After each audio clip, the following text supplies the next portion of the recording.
Всем привет, меня зовут Ксения. 2 года назад мой папа, который был поэтом и композитором, говорил: вот выпишусь из больницы и сделаем концерт, выпустим диск, напишу книгу, встану на коньки. Но мы не смогли реализовать все его планы, потому что вскоре его не стало. Мои 30 лет это стало для меня не только большой потерей, но и поменяло мое отношение к жизни. И сегодня я живу по принципу и правилу «пробуй и действуй».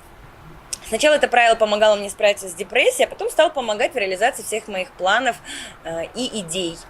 И поэтому я хочу им с вами поделиться, потому что мне оно помогает быть счастливее, наполненнее, и у меня благодаря ему много чего получается.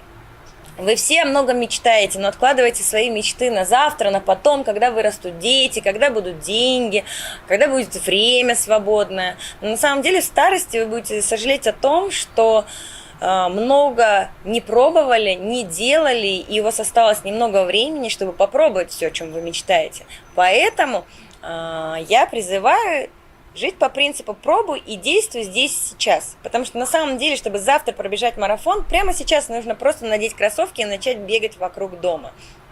Я применяю это правило не только в работе, но и во всех сферах своей жизни. Я взяла собаку, потому что давно о ней мечтала, с детства, не дожидаясь, когда у меня появится дом с зеленой лужайкой. Я сделала татуировку, несмотря на осуждение и удивление многих родственников и коллег. Я всю жизнь комплексовала из-за формы своих ушей. Недавно сделала пластическую операцию, и вот у меня короткая стрижка, и я улыбаюсь, видя свое отражение в зеркале. Я выросла в рознице, моя карьера в рознице, я 13 лет в ней работаю, выросла от продавца-консультанта до генерального директора.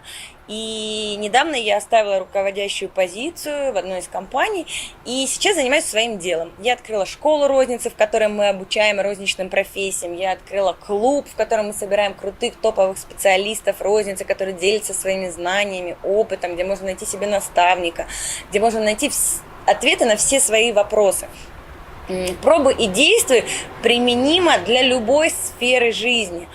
И я много пробую, и не все у меня на самом деле получается, и вы не беретесь за какое-то дело чаще всего, потому что боитесь, что у вас не получится. И мой принцип не про то, чтобы